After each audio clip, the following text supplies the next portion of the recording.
Hello, everybody. This is episode 2 of AI-TAINMENT with me, Vessy Mink, your host. Big up to Metaverse Generation and all the crew. In fact, everybody, today we have the most amazing show for you. We have a very special guest, but before we do that, we'd like to thank our sponsors. Here we go.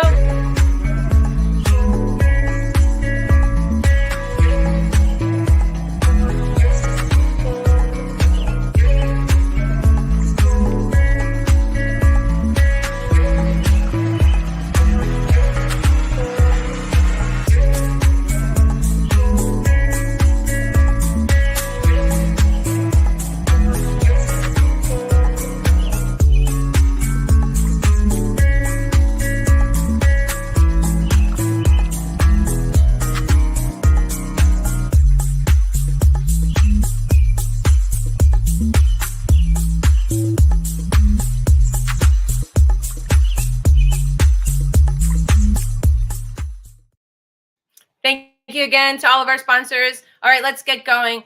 Today, we've got the one and only AlephOne in the house. He started early in AI. He's going to tell us all about it. He's going to tell us so many things. I love this person. This is a friend of mine, somebody that I have a regular show with. You're going to find out everything. Let's bring AlephOne to the stage. Welcome, Aleph. Hey, am I on stage? Yes, you're on stage. I like your profile picture. What does that say? I'm looking. It says AlephOne, Azuki Apes. Oh, wow. Yeah, we'll get into that. You know what I'm looking at though? I'm looking at my name has an A and then like it's got a bunch of boxes. Yes. It says Aleph to me. I can see it.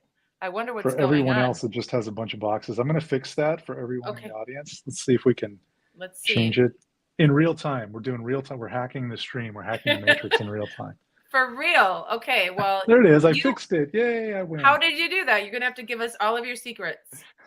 I just went in and changed the characters of my name while it was live, but kept that weird A. So I love that weird A. In fact, it's a very mysterious name you have. I know that you have actually quite a history of AI already in your life. And do you want to start there, Aleph? Should we start how you even got into this? I mean, you're our second guest for our show AI-TAINMENT, so we should start there. Absolutely. So we'll start with the name Aleph or Aleph, which is the first letter of the Hebrew alphabet. And it means the one or the first or the beginning. Some people say that it also can mean Adam. And so AlephOne to me is a hilarious joke, because if you are the first and your name is the one and you are the first one, then you're just trolling. It's like self-referential trolling yourself. So anyway, I'm AlephOne. I'm the one first one. Yes. I mean, Keanu has nothing on you. Keanu's like, exactly. Yes, he can see us. So yeah, I have a long history in AI. I've been doing AI since before it was called artificial intelligence, back when it was called an expert system, or I mean, it's been known by a lot of names over the years. Big data sometimes, back about 20 years ago, they would call it data analytics or big data, or for a while there, it started being called machine learning and all of these different things. But we now know it as AI or artificial intelligence. And I've been doing artificial intelligence work since, let's see, probably 1999. That's how old I am. So wow. I was in my 20s, and probably 1999 was the first time I did any artificial intelligence work. Again, it wasn't called artificial intelligence back then. But the work that I did back then was, you probably know this, and we've talked about it a little bit on our other show, FOMO. I have a background in what would be considered ethical hacking. And so I started a company that it was one of the first companies that did network security. And so imagine intrusion detection, intrusion prevention, dynamic firewall reconfiguration, network vulnerability assessment, network scanning, giving you all of the problems on your network. And one of the things that was really interesting about it back then is there weren't a lot of systems that could do high-speed packet capturing or capture packets, network TCP/IP packets at a high rate of speed, and do anything with them. And you couldn't really do traditional systems, because a traditional system, you could imagine Like, let's say you have 10,000 packets per second on a large network. Well, a traditional system, could you imagine like the code required to go through and like disassemble every packet, look inside of it, see if there's an attack, reassemble the packet, all of I that can't stuff? I can't understand any of it. I'll just be straight up with you. I know how to write songs. So please continue. No, I kind of understand. I mean, since hanging around you and Lucas, I've kind of can understand a little bit more. I'm not going to lie. Well, the short version of that story is that we had to come up with a different way to manage the network to be able to see 10,000 or more packets per second. And networks were going from 100 megabit to gigabit speeds at that time, and then they were doing full duplex gigabit, so gigabit on each direction, and just getting faster. Right, networks were getting a lot faster. And so how do you look at data really quickly and make a decision really quickly? And traditional systems didn't work. You couldn't go out and say, well, I'm going to write this system in C or C++ or whatever shit language was around at the time. You couldn't write, a system that would disassemble packets, look at the contents, determine whether or not there was a hacker, it was an intrusion, there was some kind of attack on the network, whatever. And so I think probably that was the first time I thought, well, there's got to be a better way to do this. Is there a way to map? And then if you can map the shape of an attack, you're not having to look at like every single aspect of this entire thing. You could just look at it kind of globally or holistically and then make a determination very quickly. And does it have these markers that say, well, this is an attack or this isn't an attack, this could be or this wouldn't be? And so how, if you could do that, you could be a lot faster. In the same way that when, our brains, Vessy, when you look at something, we're really good at identifying whether something is a chair or an airplane or a dog or a couch. We can do that with very like rough around the edges information, right? And so, yeah, in the late 90s, like 1999 to 2000, we built one of the first, I guess, what would be now today considered a recurrent neural network. Wow. But, yeah, one of the first neural networks. Whew. Okay, so when you say neural network, I think of one person only because, neural networks, and you probably know who I'm thinking of. But big up to the chief of X, I suppose. At this point, did you ever have a chance to meet the man in armor? Oh yeah, we met multiple times. I was living in San Francisco for almost 20 years, 30 years. Wow. We met a bunch back before it was even PayPal, right? When it was like Zip2 and all that nonsense going around. Actually, there's a funny story. When I started the network security company that I'm talking about, I was the founder, and I was like this young, brash, know-it-all, very autistic, didn't understand why people didn't like me, because I was constantly telling people like, well, you should be ashamed of this function. Like, did you write this while you were high? And I was like, I don't know why Good for people you, don't like Aleph. me. Good for you. And a shout out to all the listeners. We do have a bunch of listeners out there. Definitely, hello. You are called. They said your name means golden god, and they've got a lot here. They love this philosophy. Says 34. It's very cortical superior to LLMs in many ways. Okay, very cool, everybody. Let us know where you're coming from. Give a shout out for your city, and back to you, Aleph. I'm listening. Yeah. So when I was in San Francisco, we started out in the East Bay in Emeryville, which is it's this south of Berkeley. And my buddy David Worthen had started a company at the time called Ask Jeeves, and they had just gone public. And we were in this tiny little, like, Emeryville was filled with warehouses, and we were in this tiny little warehouse, and we were like, man, we really got to expand. We've got to go somewhere else. And so we were like, let's move into San Francisco proper. We're growing, we're big enough. Let's move into San Francisco, and let's get a real place like on Market Street, and be one of those like, .com kind of, companies. And we moved into a place that was the former headquarters, and you're not going to remember this company, but the former headquarters of a company called Gloss, Gloss, Gloss. And they had a company called Gloss.com. And Gloss.com was like one of those attempts to like sell lipstick and like eyeliner and makeup and all that stuff on the internet. Oh. And so when we moved in, it was a complete ghost town. They basically had taken all of this venture capital and just they blew the money on like a massive party with like the Dixie Chicks and like Elvis Costello and all these Wow. famous people, That and sounds fun. they ran out of money, and so all of the desks were like so they had taken doors like a wooden door without the hole like punched Yeah. in. They'd just taken doors and bought doors and put them in between file cabinets, and the entire like it was a massive amount of space, like Makeshift. 8,000 square feet of Yeah. makeshift desks. That's Just awesome. and a ghost town though. They had left the place, and I'll get off this in a second, but it's hilarious. Okay. They had Okay. left the place in just absolute disarray, and they had these whiteboards, wall to wall whiteboards of like ideation of like what are we going to do with gloss and how are we going to sell lipstick and all that. And my favorite, I wish I still had a photo of it. My favorite was top 10 reasons I love working at Gloss. And the number 10 reason was the lucrative stock options. And that's what I walked into. I walked into Gloss being completely dead. And then what happened? I mean, you took it over and you built. Well, yeah, we took over the building. Yeah. We built it. I grew from 14 employees to about 350 employees. Wow. And we ultimately built one of the most successful privately held network security companies in the world, all built on AI, all built on a language that most people don't even really use anymore called Lisp, which is one of the first artificial intelligence languages.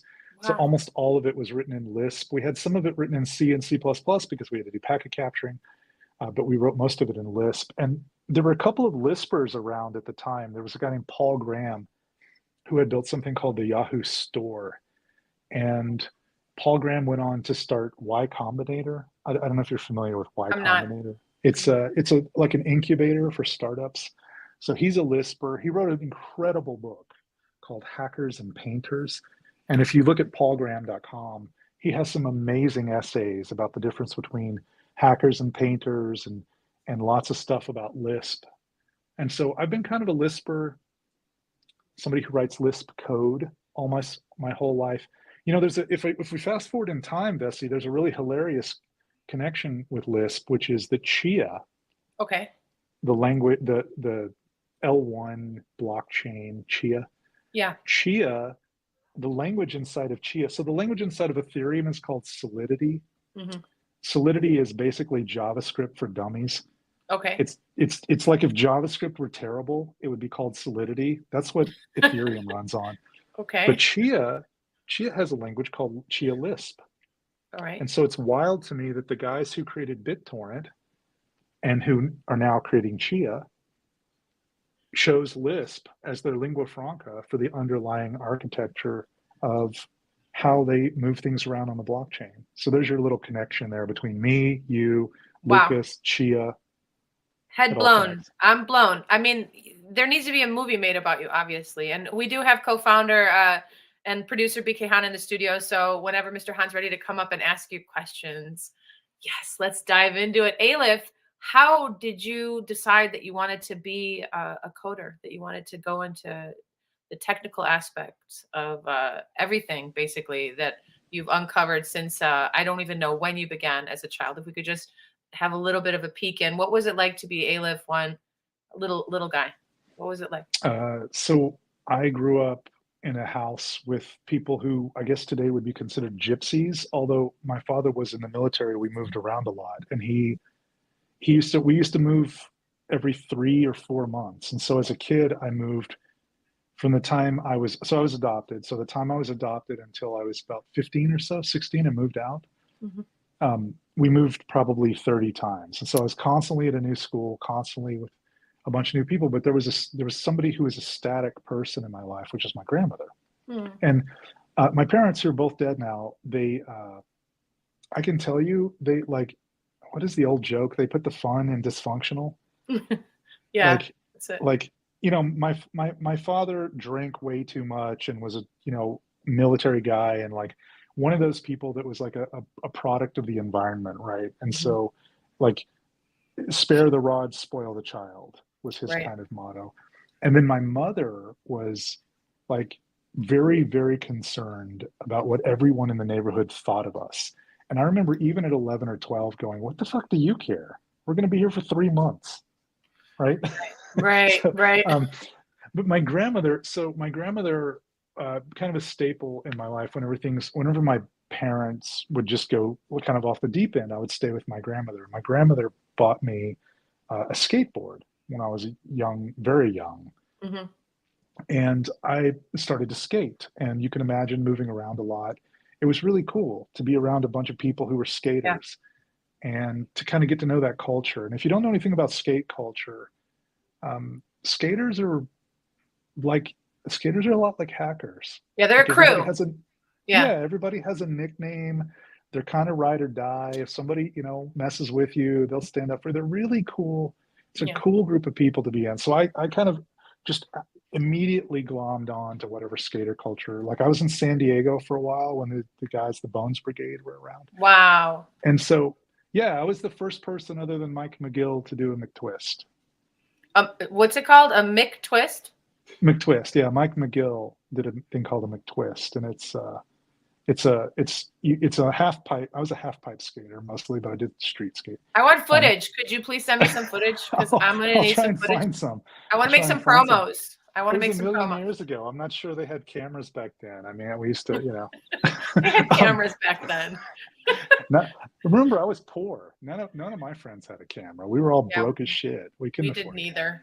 We So, didn't either. um, but I'm sure there's footage. So anyway, a McTwist is you drop. So you're on a half pipe. You go up on the half pipe and you do a 360 degree, um, and you 360 degrees one way and 180 degrees the other way. So basically, you go up facing the half pipe, do 360-degree rotation one way and 180 the other, and you end up Wow. coming back down facing away from the half pipe. Okay, How how do you even practice? How do you even? you fall down a lot, and Right. I so mean, I was an amateur sponsored skater back in the day, Santa Cruz operations, motherfuckers.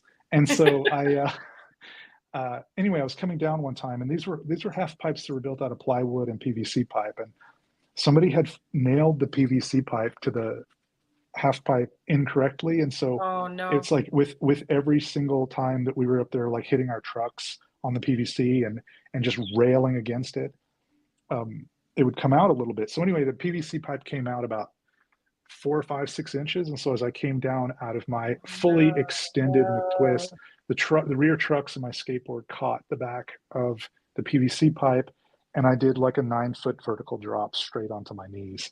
Oh my God. Um, and so I had a compound bilateral fracture on one side and a shattered kneecap on the other. And this is an answer to your question, believe it or not. And I and know it so is. I and know. so You have a way of explaining things. I'm listening. Everybody's listening. and so what happened was, obviously I was laid up for months, and I was really upset, and I was like, this is fucking bullshit. I can't skate anymore. My life is over. This is stupid. Life is Mhm. stupid. You're stupid. Everyone's Right, right. stupid. And my grandmother had been reading about computers, and she just came home one day and was like, well, I mean, I was Oh, staying with her. I was staying with her at yeah. the time. She just came home one day and was like, here's a computer, and like, Amazing. see what you can do with it. And Wow. I mean, the rest is kind of history. Like I got really into, I did what everyone else does. I fucking looked at Byte magazine and copy and pasted. Well, you had to type at the time. You couldn't like copy it. I typed in like Hunt the Wumpus, which was like one of the first text-based adventure games for anybody who remembers it. It was like Zork, Okay. but terrible. Whatever you say. This is like all like I'm like, what language is this? And then Eliza, there was Eliza was like the first, like it was a therapist. You can find it online still. Eliza, Really? you like ask it questions.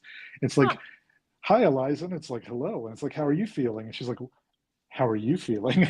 Right. So it was, I don't So feel well. Oh, you're sad. It was one of those things. Uh, interesting. So the whole and AI therapist thing, just quickly, because people are talking about kind of like there's a lot of that going on. People have created AIs now that are even in therapist's office with the actual therapist taking notes for the doctor and for the patient. So that's really cool. That started way back when.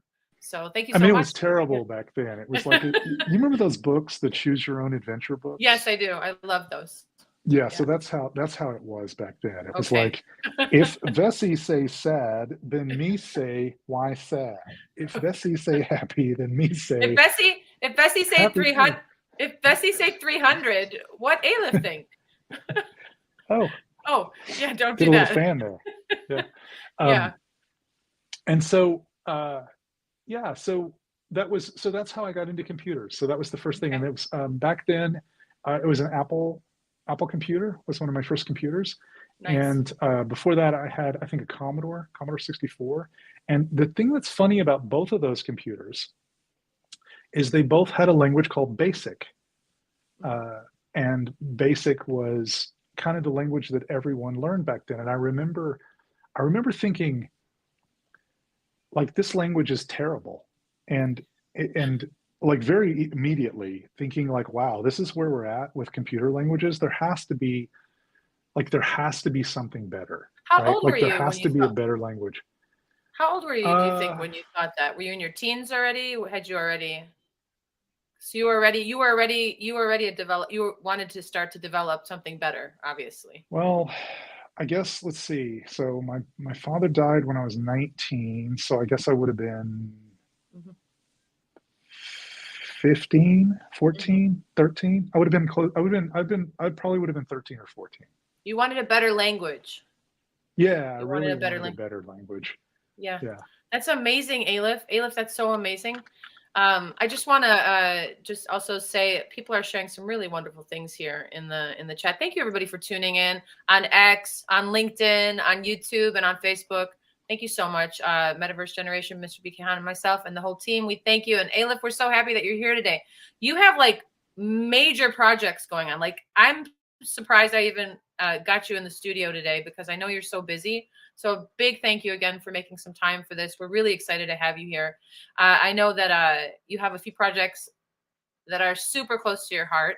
It seems maybe you've always had your projects be close to your heart, just getting to know you even a little bit better now than I already do. But would you like to share your first business? Would I like to share what? Your first business. Your first Hmm. business. Yeah. The first one of the ones that I'm doing right now, or the first Well, one that I well, did way back in the day? well, I was thinking way back in the day, and then to tie it into kind of you became, Yeah. yeah, So the first one was the network security company that I mentioned. That was the first thing I yes, really did. Before that, right, I was running what were called multi-agent systems. And so, you know how we talk about how artificial intelligence has all these different names? yeah, So way back in the late 90s, they were called multi-agent systems. Agent, like a spy, like an yeah, agent. And they were called that because multiple agents, multiple of these mhm, computers would work together in harmony to mhm, do something, right? right, And so the uh, and so the at the so just to kind of, like, put a bookend on the thing I was talking about earlier, when I was really pissed off about this language called BASIC and I was really frustrated with it, I started mhm, casting about, and there were a bunch of languages around the time. There was something called C, NCC, there was COBOL, there was Pascal, there were all these languages, just so many languages, many, many languages. mhm, There was a language called Perl that was kind of up and coming, and there was a language called Python, which was kind of like getting its start, sort of, mhm, um, a little bit later. But the language that for some reason, the language that I just really got attracted to was a language by a guy named John McCarthy, a language called Lisp, mhm. which is a computer programming language that was developed in 1960. But Lisp, the thing that Lisp has that, like, really no other language has, is that code is data and data is code. And I want you to think about this, Vessy. I want you to think about, in 1958, at the Massachusetts Institute of Technology, this guy, John McCarthy, Wow. created a language where the code, the language, and the data are fundamentally interchangeable in a way where you can actually modify a variable during runtime. So the code itself can be modified while it's running. You can Like change the data inside the code while it's running. like you did with your name earlier today. And, Exactly. and now I don't see your name. Your name is gone. Oh, that's weird. I'll have to check that out. It's messing with me. You're probably like, why did she ask me about my first business when I just told her about my first business? Oh, no, You know, not at all, not at all. I wanted, the reason is because it seems you were already an entrepreneur before you became an entrepreneur. And I don't know, thinking about my first, like what I was doing, kind of imagining a business that I would start, or, kind of being at the helm. I was thinking of something earlier than your very first, but, well, I tried a bunch of stupid shit before that. Like, I mean, seriously, like that was the one that stuck. I mean, I did I talked about multi-agent systems. So Mhm. I did some multi-agent systems work for a company called Ask Jeeves. And I remember, like, it was this crazy project where we went out and we bought like $2 million. This is true, $2 million worth of these workstations called Sun Ultra. They were called SunSpark Ultra 2s. And we ran on them an operating system or an environment called OpenStep. OpenStep was, if you remember, Steve Jobs had a company called Next, N-E-X-T, and the operating system was NextStep. And then when he open sourced NextStep, it became OpenStep, and it was available on Sun workstations. Sun. Wow. Yeah, and there was a language in that called Objective-C, which is basically C with objects, right? And so I remember working with the Jeeves guys, and what we did is, so we put this massive computer like data center together, and we put all of these satellite feeds on the roof, and we were grabbing news articles, right? Because the only way to get news articles back then was through satellite, and so these texts would come in on these news articles, and so I wrote the news, the way that Ask Jeeves does news delivery, and the way that you could ask Jeeves a question about the news. I coded all of that. That was all my baby. I mean, it was a massive crazy project. That's so and that was crazy. before my first company. That was before the network security. I knew there was a reason I was asking, but then when you mentioned Lisp again, you mentioned the whole thing. I was like, wait a minute. So, I mean, is there a problem you've never been able to figure out how to solve yet? And also, I'm terrible at relationships. Oh, okay. Like, I mean, just awful. I mean, it seems like you're very busy. It seems like you're very busy. So I try really hard, but I'm just not great. All right, and so for anyone who's ever been in a relationship with me in the past, I apologize for being a terrible well, thank you for taking this opportunity to let everybody know. This is a fun interview. Okay, so let's fast forward to what you're doing today. You and I met on X, and I'm so happy that we did. If some of the viewers are aware of the FOMO show, or you haven't heard of it yet, it's a wonderful show that AlephOne and Impossible Lucas run Monday through Friday at 11 Eastern. Actually, 10:30 a.m. is when we begin a little music series just before, and I've loved being part of that. How did the FOMO show? How did you start that? Why did you start that? Well, so I was on a show called The Bored Ape Show. Okay. And a long time ago, I used to do a bunch of podcasts back when those were a thing. And we would record a show and then edit the show and then release the show like once a week. And it was super time intensive. And I'm sure you remember those days. And then Clubhouse came out, and I was like, holy crap, I could just hit a button and start talking, and like this thing is amazing. Like, fuck podcasts. Like, why would anyone ever spend all that energy doing all these podcasts? Why not just hit the record and go? Live radio. Yeah. And so I got really into that. And so me and this guy, when I first got it, right after Clubhouse, me and this guy, Crystal King, who is now running the Liquid Legions project again. Okay. Me and this guy, Crystal King, started this thing called the Ape Raffle, which was like, we were so tired of all these contests that were rigged and all of these people grinding for whitelists and all of this shit. And we started this thing called the Ape Raffle. And it was like, basically you bought a raffle ticket, and the raffle ticket entered you into being able to win something. And we did one. We thought, like, we're going to get maybe 50 people. Let's just do 100 tickets for the fuck of it. And we sold out the 100 tickets in like 8 minutes. That's I mean, it amazing. was just like, it was incredible. Was this for a board ape? Was this to win a board ape? No, no, no. This was Oh, the second one was for a mutant ape. But remember, okay. mutant apes at the time were like 30 ETH. Wow. I didn't know that. So yeah, so we thought, oh, this went really well. So let's do it again. And so we did it again, and we sold out very quickly again. And the second time we had thousands of them. Actually, I see Hero, the guy who's running the Azuki Apes in the crowd. He was part of the Nice. original What's up, ape hero? raffle, and so after that, we were like, wow. So anyway, we gave out like a bunch of apocalyptic apes, a bunch of Grandpa Ape Country Club, a bunch of lazy lions, a Bored Ape Kennel Club. We gave out a mutant ape. We gave out the at the time we acquired and gave out the most expensive one of one music NFT that I'd ever seen, which was Violetta's "A Little Rain Yes. Must Fall." We paid like three and Amazing. a half ETH for it, and then gave it to Amazing. somebody, and they flipped it for like over 5 ETH within 24 hours, right? That's Which was incredible. amazing. Yeah, it was Hmm. amazing. And this is like this was 2 years ago, a little over 2 years ago. And so, and we were just me. So anyway, the reason I'm getting there. So me and Crystal King started this show. He had a show called the Crystal King Show Hmm. that was every day, and then I just kept showing up for it.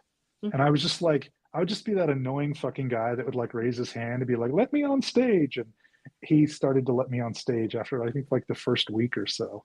Anyway, then I just became kind of a mainstay on the show. And then one day I just said to him, like with the ape raffle that we had been doing, I just said like, why don't we just start our own project? And Nice. we did. We started our own project, and we ran that project for about a year and a half. And as you know, the bear came and just devoured See, everything. I'm like, that's when I kind of I think the bear was like just coming when I kind of got into it. I mean, that was in 2021, right? That's kind of when it 2022 was really okay. the when the bear. I mean, 2021 it was just you could throw a dart at a dartboard, pick up an NFT, and flip it for like 10x, and just be a complete idiot and not know what you're doing. I wasn't there Um, yet. I was learning how to make NFTs and learning. I yeah, wasn't quite there. So I was like the bridge. I was like right there, but not there. yeah, you came in right at the yeah. So then 2021. 2022 it Yeah. started to fall apart a little bit, and then Mhm. of course FTX collapsed, and so anyway, me and Crystal King did this show, the Ape Liquid show for a very long time, probably Mhm. 18 months or so, even through some of the bear. And that project just kind of came unglued like every other project. Like there was no way, the floor price kept falling. There were way too many NFTs in it. It just couldn't sustain.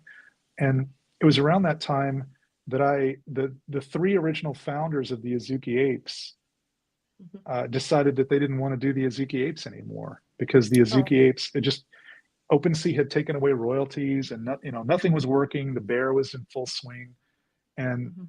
so I acquired the Azuki Apes, which was at the time called the Azuki Ape Social Club. I bought the three founders out, and then I Wow. gave the Azuki Ape Social Club to the community, and we renamed it to Azuki Apes. You gave And it to the so, community. There was a little bit of yeah, optimization interference. That's amazing.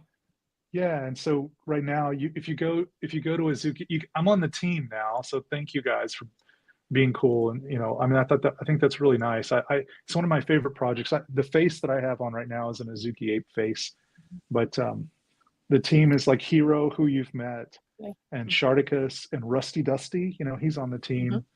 Yes. Toodles, Shout out. and Hmm. yeah, yeah. Shout out Ale Hicks, which is pronounced Alex, I think.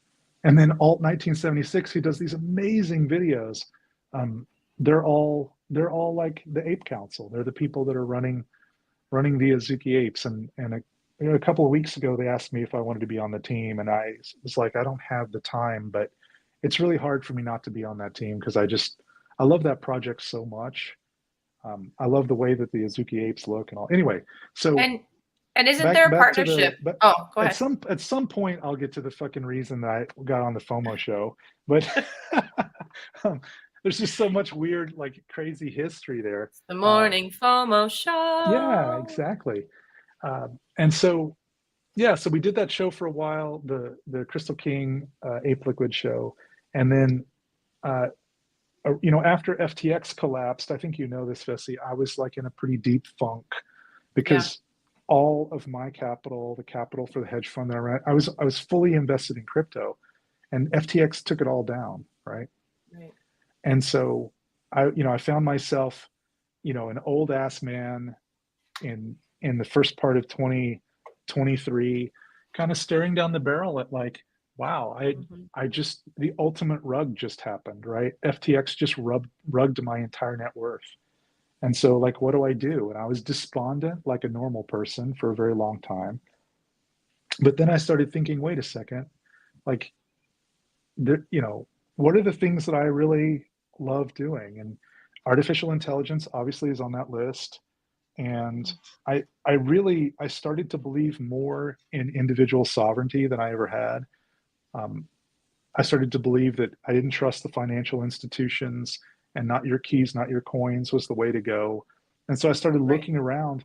I was developing an AI trader that I was thinking about using, like in kind of a black box way. I was going to go out and raise capital and use this AI trader and probably take on venture capital and start a company, right?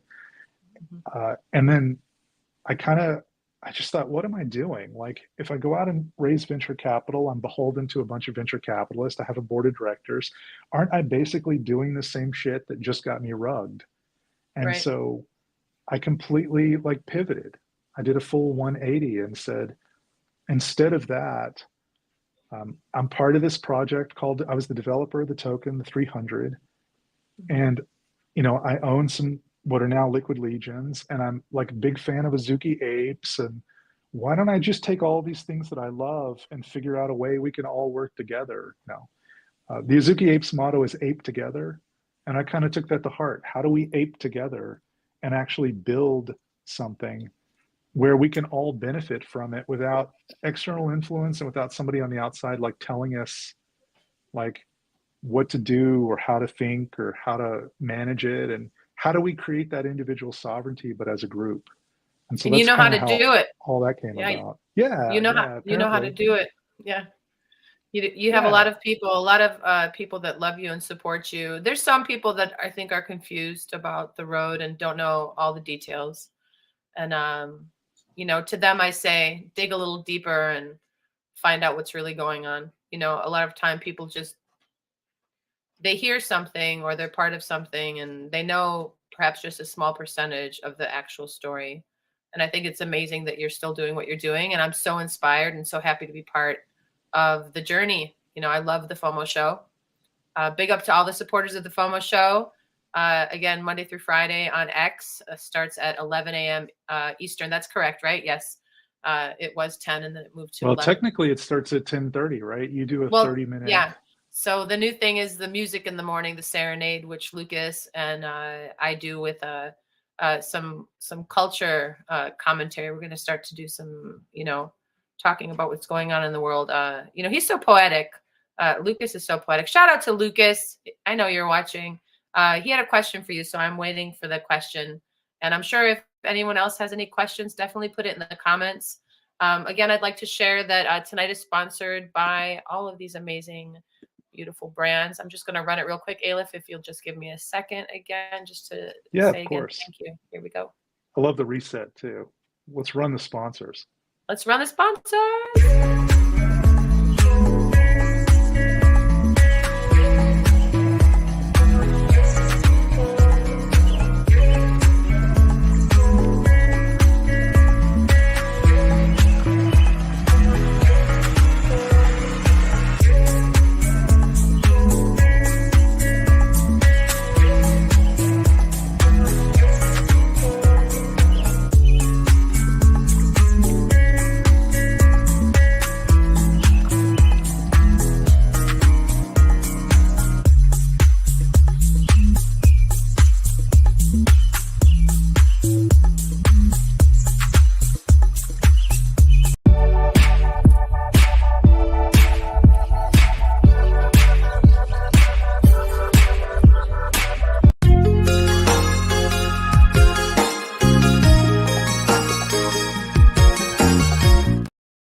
Hey, those AI girls are so pretty.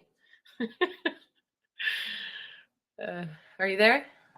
I'm here. Yeah, I'm here. So yeah, you were asking a question about the FOMO and how I kind of found Lucas and all that.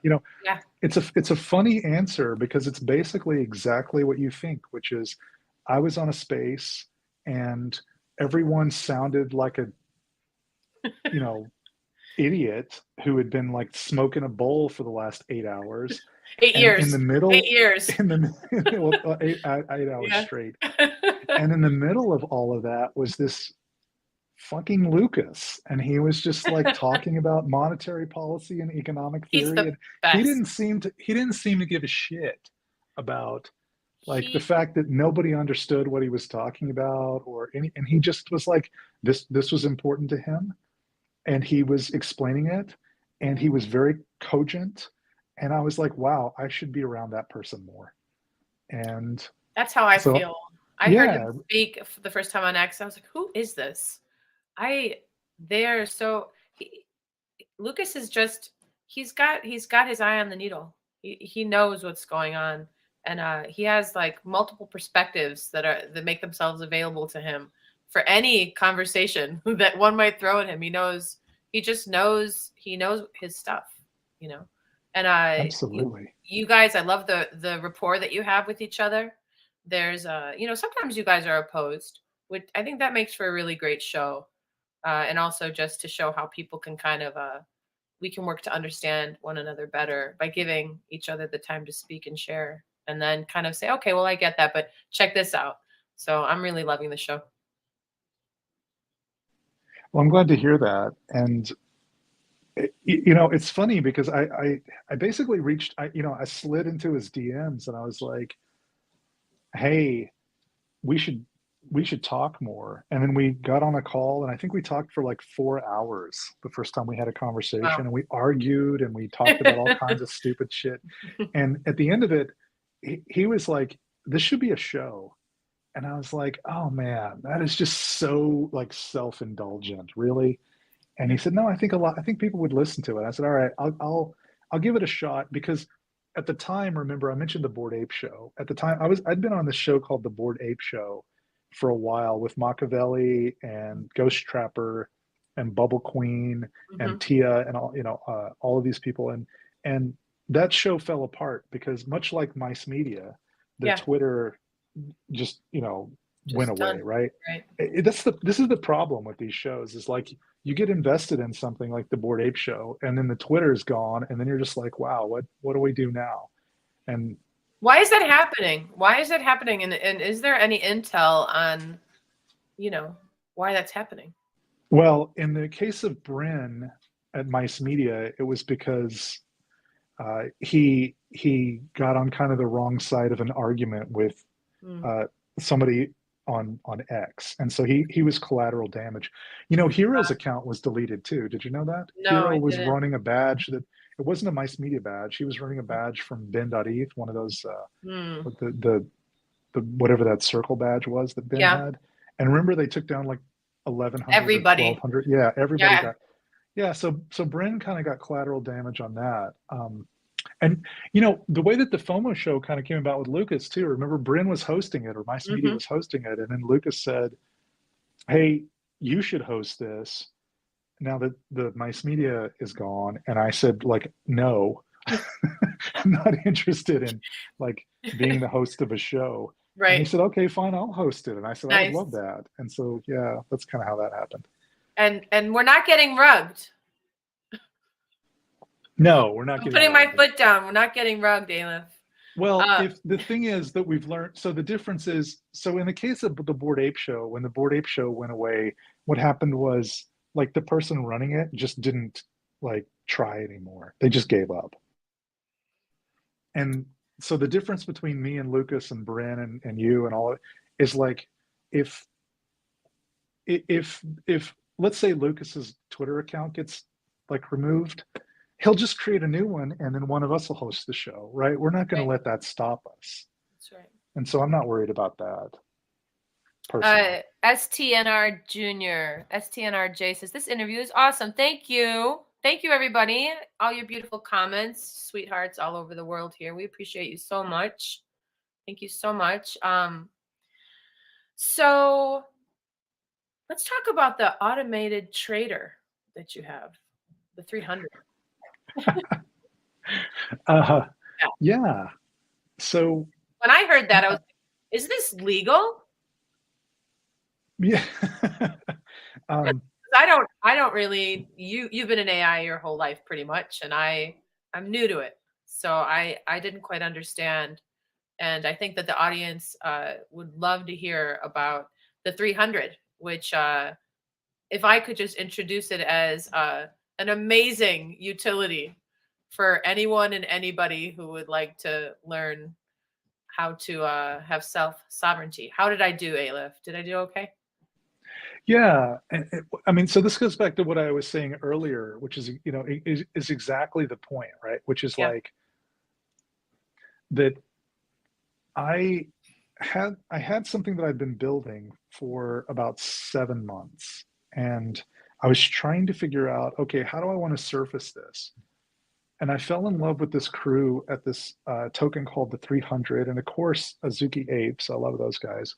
And I was like, why am I trying to go out and raise capital and do all these other things Hmm. when I have this group of people who actually support and believe in what we're talking about? When I say not your keys, not your coins, when I say individual sovereignty, when I say not be beholden to traditional financial institutions, there's a whole group of people that already believe that. Now, this is a group of people who frankly got their ass kicked, though, because if you know anything about the 300, it was originally founded by not me.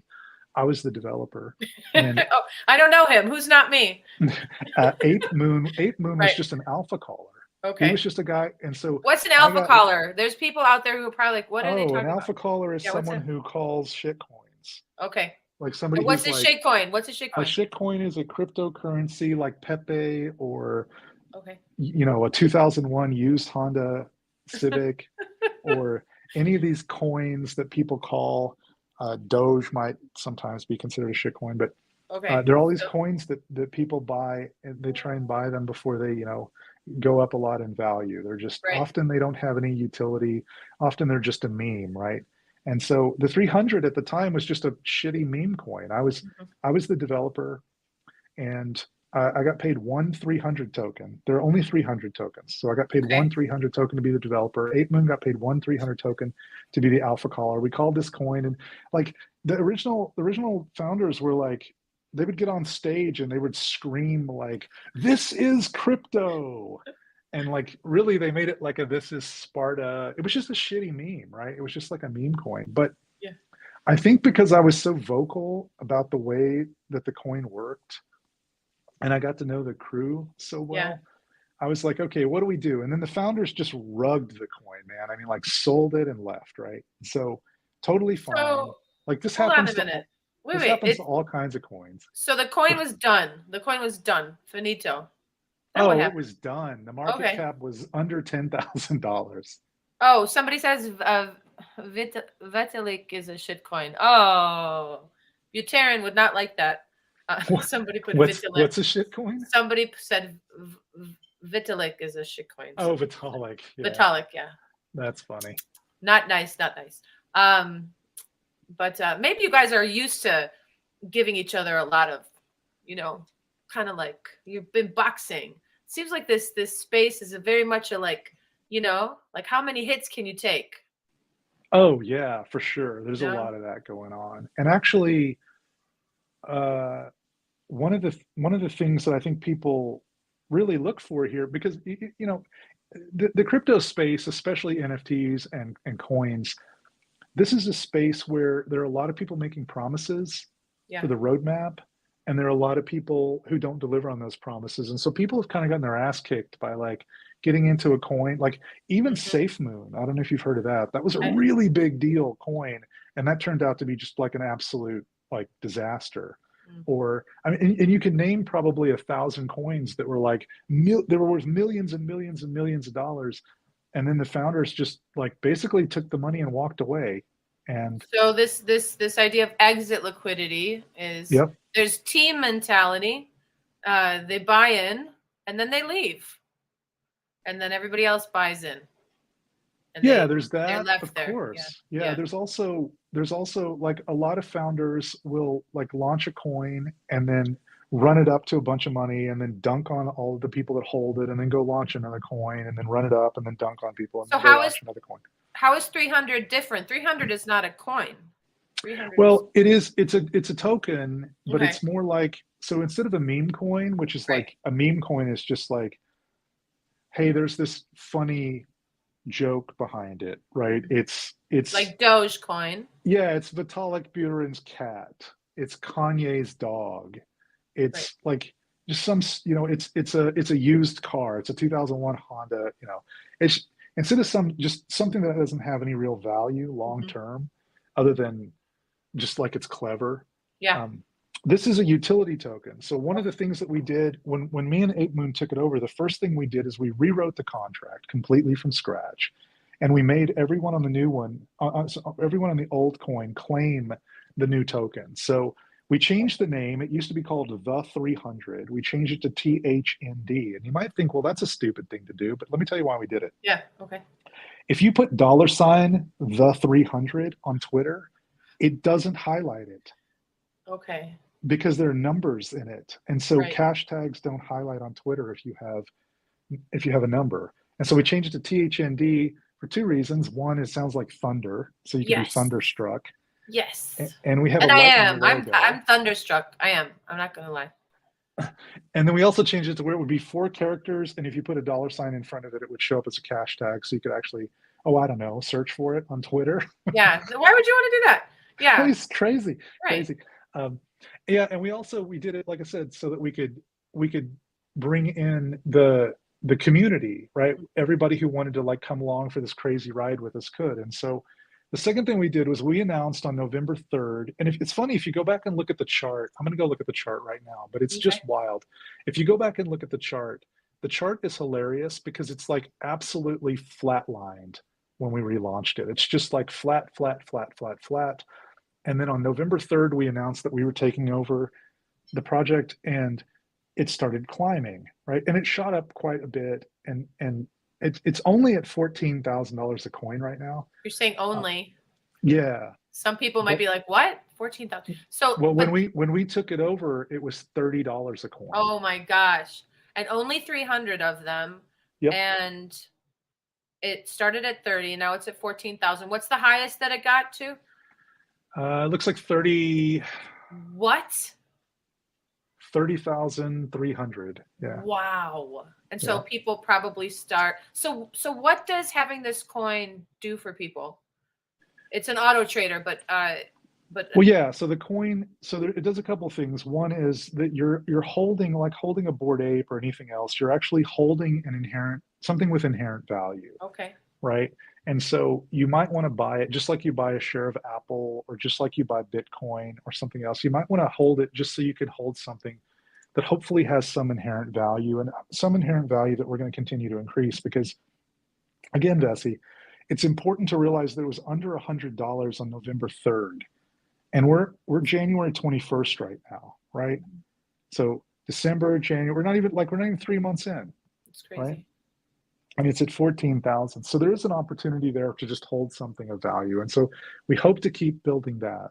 But then the second thing it does is if right now today, if you hold a whole coin, it gives you access to that AI trader that I mentioned earlier that I'd been building for 8 months now, 9 months, good God, that I've been building for 9 months now.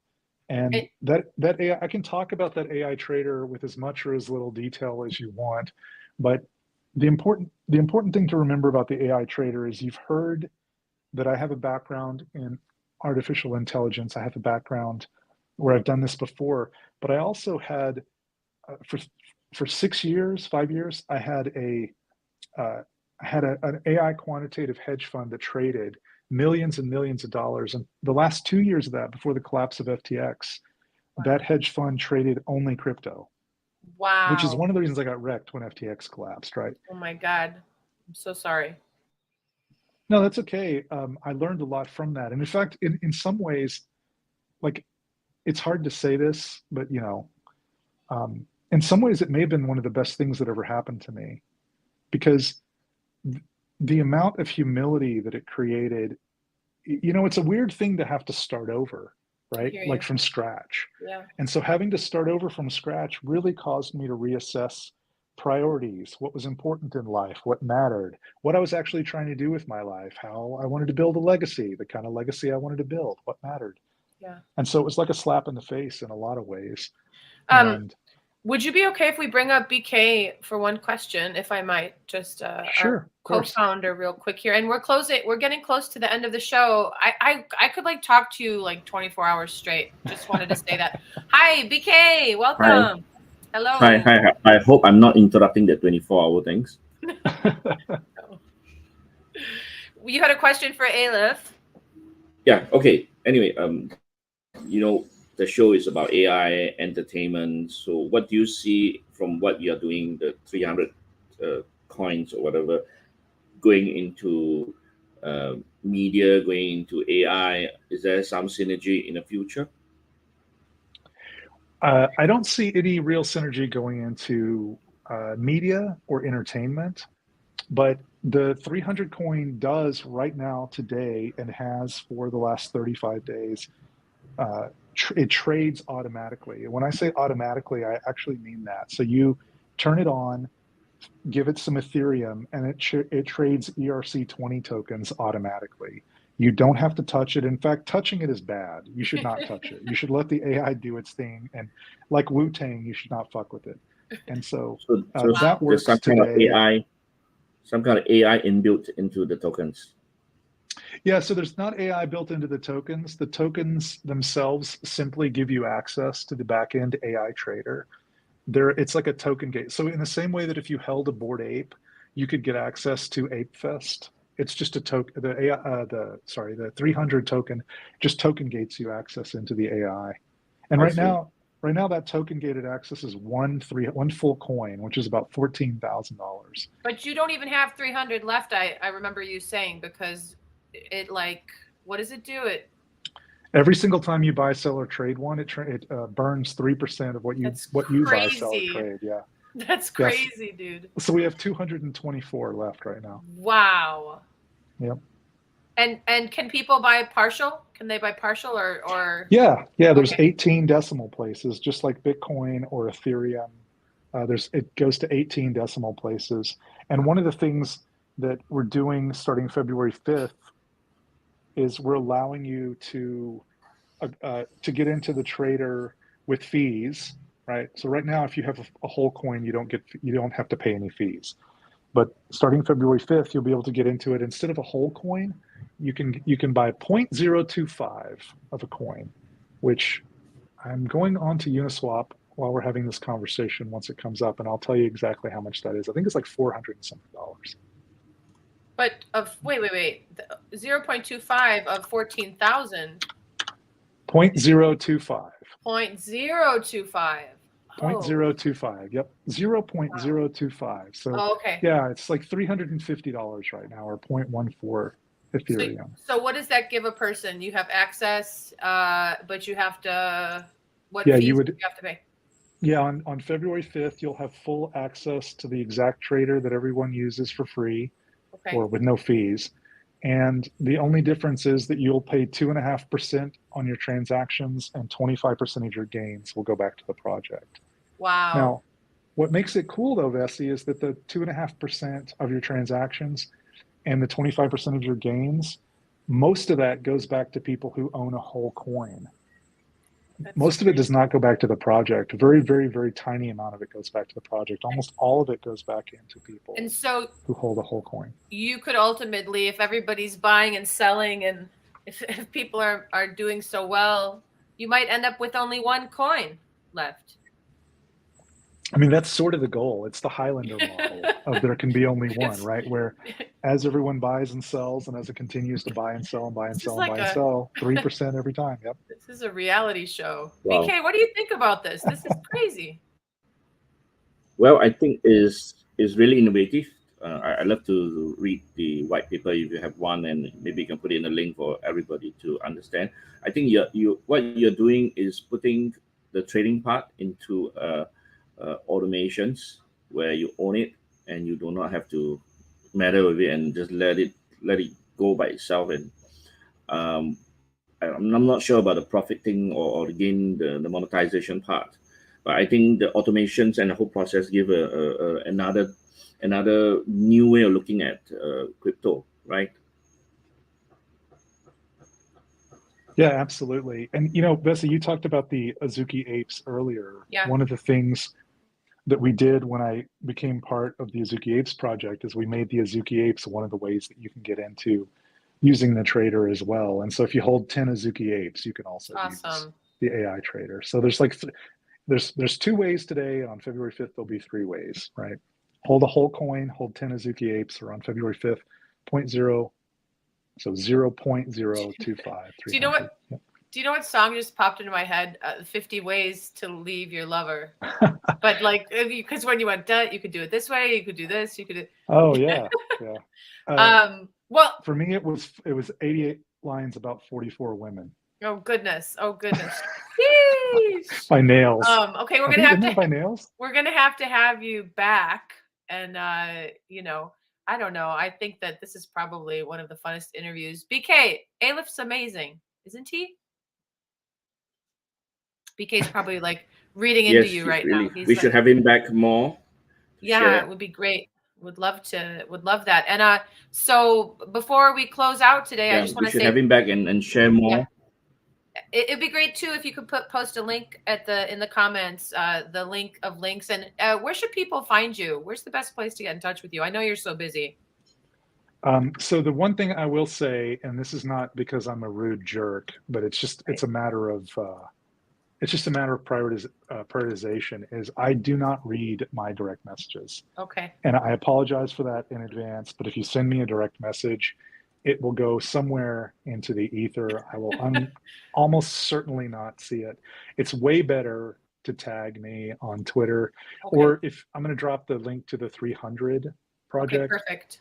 If you pop into the Telegram, we're extremely transparent in the Telegram. Vessy, you've been in there. You see people asking all kinds of questions. I have. I'm kind of a little bit lost. I'm new at this. I would the love Telegram to too, learn. Vessy. Yeah. Seriously, the Telegram is fucking impossible to keep up with. There's so many people in there. 770 members, and they just like, I go to sleep and I sleep for 4 hours and I wake up and there's like 1,500 messages. So here's what we did though, Vessy, for me and for everyone else. We created something Ape Moon put together using an AI. He put together something where you type /summarize in the Telegram, and it summarizes the chat since you last saw it. Amazing. So you can get a summary. There's no way to keep up with it otherwise. Insane. That's brilliant, Aleph. Wouldn't it be amazing if like the news of the world could be summarized daily? How everything exactly is happening, what happened next. We want to know. Yeah, the only problem with that is a problem of bias. So who created the AI that summarizes the news? Bias is a real problem. Yeah, it is. I don't want to say goodbye, but we have to say goodbye. I have my guitar here, which is a very odd thing because I never have it. Are you going to play us out? Are you going to make my evening and play us out? I would love that. Yeah. BK, would you like to say anything else before we close? Oh, yeah, one more thing, guys. One more time. Let's do it. Again, we want to thank all of our sponsors, you guys. Oh, BK, go ahead. I'd like to thank everybody for coming to the show and hope you follow us. Yes. Thank you so much, everybody. Thank you. We'll see you next week for episode 3. AlephOne, thank you so much for being here. I think I want to write you a song on the spot, since that's how this is Music Train presents AI-TAINMENT. So I'm going to need 3 words, AlephOne. Ooh. Actually, give me 2, and then BK will give me 1. Well, we have to have the word crypto in there. Okay. Can we do crypto, and can we do Azuki? Yep. Azuki. Okay. Azuki and crypto. Yep. And BK, what is your word, please? And we'll have, yeah, we have AI.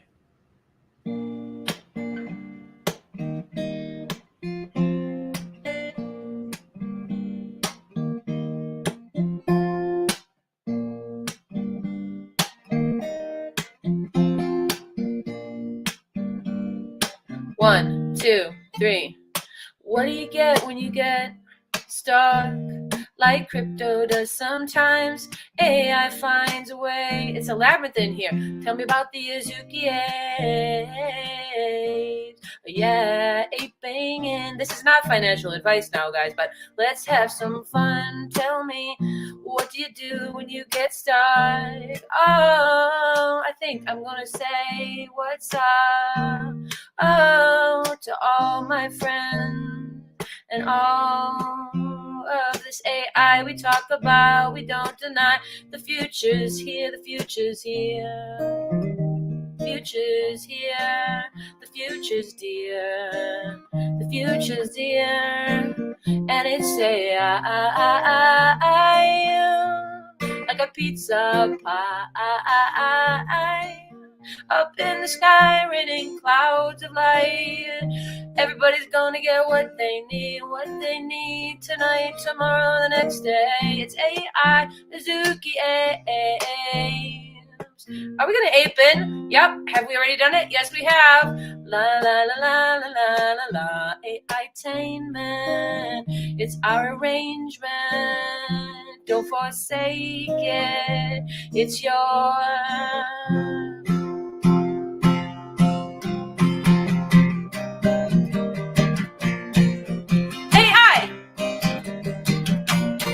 Azuki apes. Crypto says yeah. AI. Azuki apes in crypto way. How'd I do, guys? Do I still got it? Yep. All right, Love good. it. All right. We'll see you next week, you guys. Thank you so much. And we're going to close out with some happiness. You guys take care of yourselves, take care of each other, and don't forget to live for the day, live for the moment. And remember how lucky you are. I feel so lucky to be with you guys. Thank you, Aleph. Thank you, BK. Bye.